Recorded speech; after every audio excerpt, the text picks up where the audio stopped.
We're back with another edition of the Coach Dave Jacobs Show. It's brought to you by Sinclair Foods, and this will be our final show of the year as we head into the final week of the regular season. Coach Jacobs, you said last week during the show you wanted to see how you matched up against a playoff team.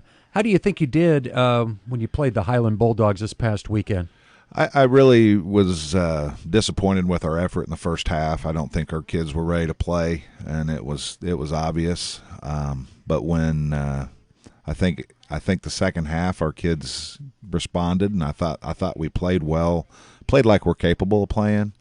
I don't know if our guys were intimidated or what, but I just didn't have a good feeling in pregame with how we were warming up and the look in the kids' eyes, and that's. When you're at our point of the season and you're playing and they were big. I mean, they were pretty intimidating.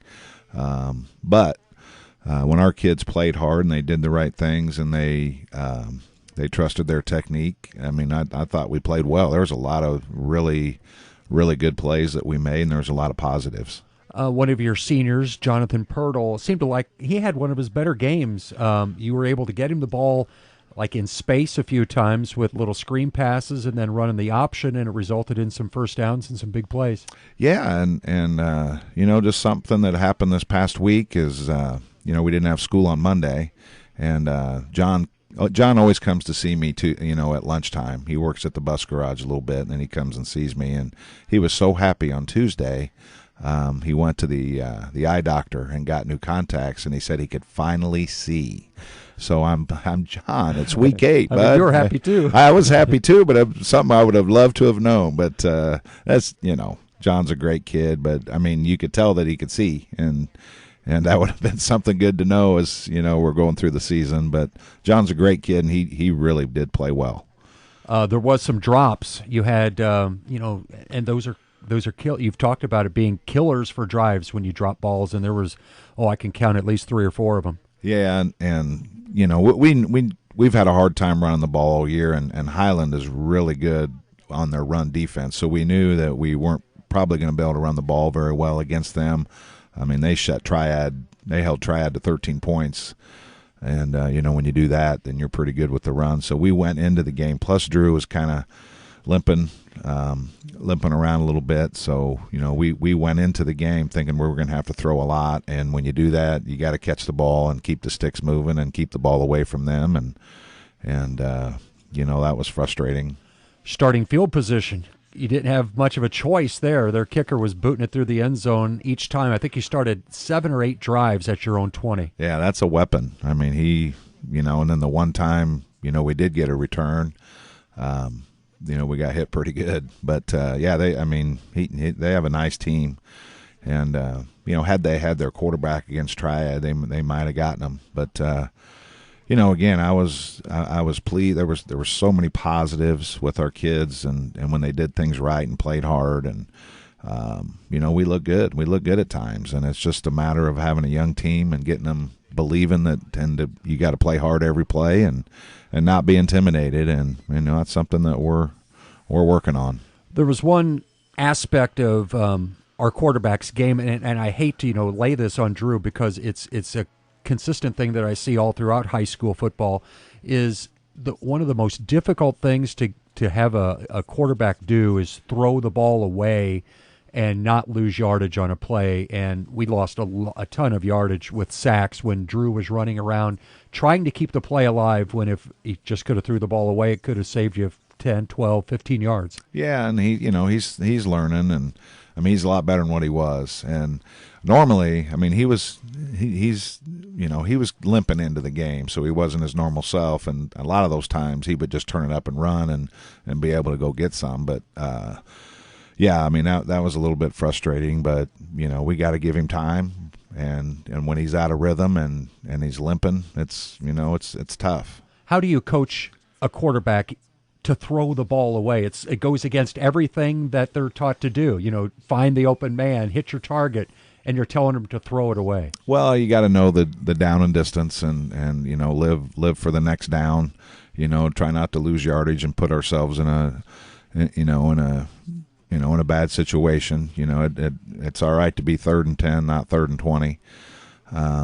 So, I mean, that's just, little stuff, film study and practice and me doing a better job of putting him in those kind of situations. But, to his credit, I mean, he's trying to make something happen. And, when he does it, it looks good and everybody's applauding him. And, man, he looks good on the run and throwing the ball down the field. And, and when he doesn't, he doesn't. That's just part of the deal. I was going to ask you, do you get more enjoyment, more pride out of a quarterback who runs around and makes a play when that play was breaking down, or when everything works properly, when you get the blocking, when you get the right route run, when you got the perfect thrown ball? Where do you get more pride out of? Well, the latter doesn't happen very often. You practice to block the play perfectly, to throw the ball, to run the route right, but in reality, that never happens really. Maybe once a game where everybody does their job perfectly, and that's what we talk to our guys about. We're looking for kids that will make plays when things aren't perfect, because we can practice it perfect and try to do it perfect, but bottom line is, I mean, it's very seldom in a game does it happen that way. So when it does hit just right and the linemen do their thing, and I mean, it's beautiful. Well, that second touchdown, that looked like everything was working pretty good on that one. Yeah, and our kids executed, and we had a couple really nice drives in the game, and that was one of them. And again, when they do it right, when they're believing, it's good. But kids got to make plays when things aren't perfect. 3 teams from the Mississippi Valley Conference will be going to the playoffs. You've played all 3. How do you rate them? I mean, Triad is the conference champion. But Civic Memorial and Highland are very, very good too. How do you rate the 3? Just kind of how they fell. I mean, it'd be Triad, Highland, and CM, and they'll probably have to play each other, at some point. Again. But yeah, I mean, Triad. I mean, they're senior dominated. Highland was too. CM is more, juniors. They have some good seniors, but CM, I think their running back's been out, their tight end's been out a little bit. So, we didn't pick a very good year to be down because our conference is up, and that's just a combination that, what a difference a year makes. Last year, we're going to be playing the eventual state champion in the playoffs, and we're sitting here with our daubers down a little bit, but it's just part of it, and we got to go through it, and we'll be rooting for the Valley in the playoffs. Normally, when we take a break in the show, we talk about that we're going to talk about the upcoming opponent. We're not going to talk too much about the Mattoon Green Wave. We're kind of focus on the seniors a little bit. When we come back from a break, we'll have more on the Coach Dave Jacobs Show, brought to you by Sinclair Foods, right after this. Sinclair Foods has been a staple in Jersey County for many years. They're a store where you can count on quality meats, the freshest produce, and a bakery that still bakes its cakes from scratch. The small-town atmosphere is still at Sinclair's, where they still deliver groceries on Wednesday, and your groceries are bagged for you and carried to your car. On a night when you can't cook, check out delicious Champ's Fried Chicken in the deli and other delicious entrees and salads. Sinclair Foods, large enough to serve you, small enough to know you. We're back on the Coach Dave Jacobs Show, and in this final segment of this final show of the year, we're going to focus on some of the seniors. Not a large senior class this year, and the senior class is kind of broke down. You got 4 or 5 starters that play a lot, and then the other kids are kind of like role players.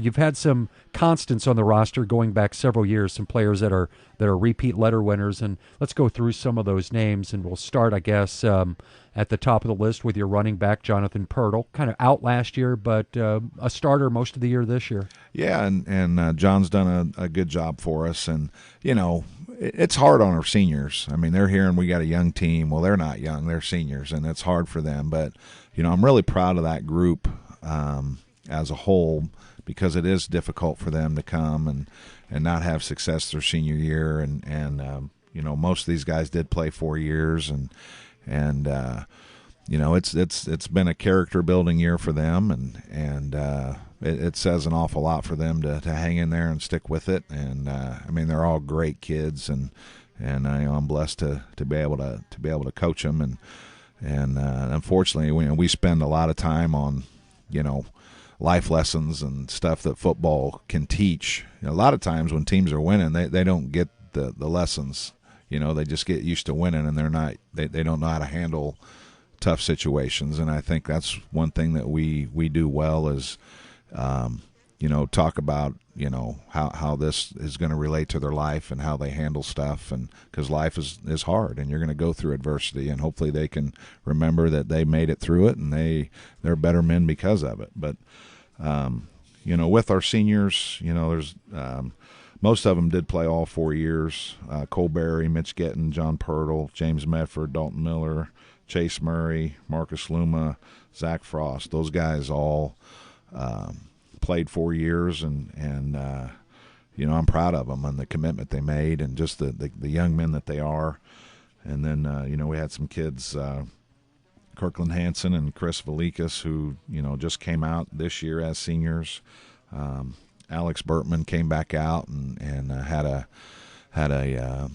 kind of a season-ending injury, but we're glad to get Alex out. And then Cody Vineyard came out, and he's done a nice job for us too. So all in all, great kids, and I'm really proud of them, and how they've carried themselves through this season. It's such a different class than like last year. I mean, last year's class, you had some guys that were 4-year starters and 4-year varsity players. I mean, playing a lot at the varsity level.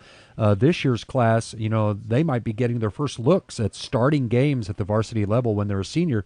That's tough to do. My son kind of went through that, and he wasn't the star of the team or anything like that, but he got to start his senior year, and that's something that I'm sure they were striving to have happen, and they had that accomplishment going into their senior year. Yeah, and most programs are like that. You normally have to. I mean, if you're a successful program, you're going to have seniors year in and year out. Those are the ones that are going to be playing. And sometimes as a junior, you got to wait your turn.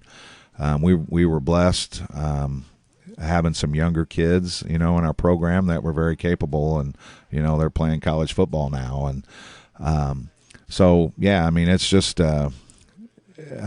football. I mean, it's just a different deal, and when numbers, and it's not just here, it's just everywhere pretty much. The numbers are going down for whatever reason, and each year just presents its own circumstances.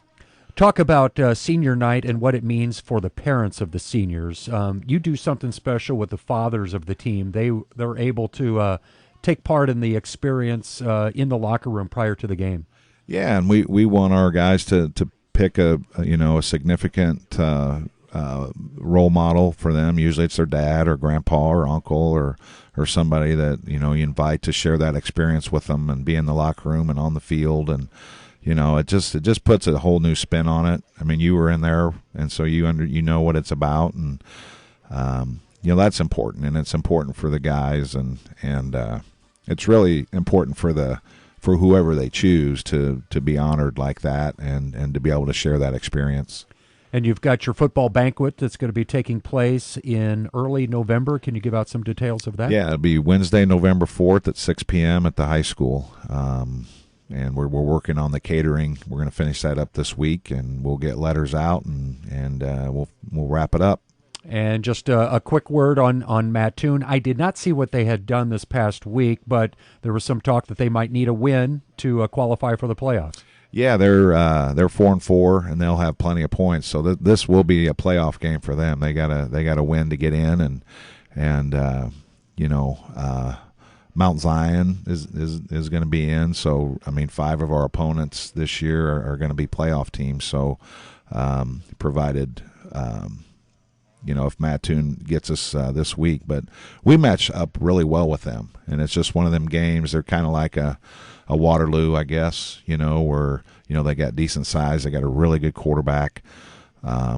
but we match up with them, and if our kids will play well and prepare this week, like I know we will, we're going to have a great chance to finish this season on a winning note. And they've had this position before where they played Jerseyville in the last week of the season, needing a win to get in, and they've gotten it a couple of years. Yeah, and then I just remember, my second year here, we played them twice. They had to make the trip here.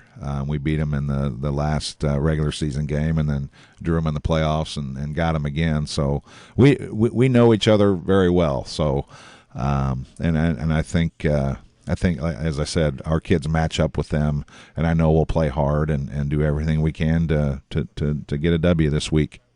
Want to thank you, Coach, for taking time out of your week each and every week to talk to our fans via the radio on the Coach Dave Jacobs Show. And, of course, we want to thank Sinclair Foods for making it possible as well with their sponsorship. I want to say, good luck going into this final week, and take a breather when the season is over, and I guess gear up, and we'll try to do this again next year. Yeah, we will, and I want to thank you and everybody here at WJBM, and really appreciate everything that you guys do, and it's been a rough year for everybody, but our fans have been awesome. We've had great attendance and been very supportive, and it's just one of them things that we're getting through, and I can tell you that our kids have learned a lot this season, and like you say, everybody needs to be able to step back and see what's next.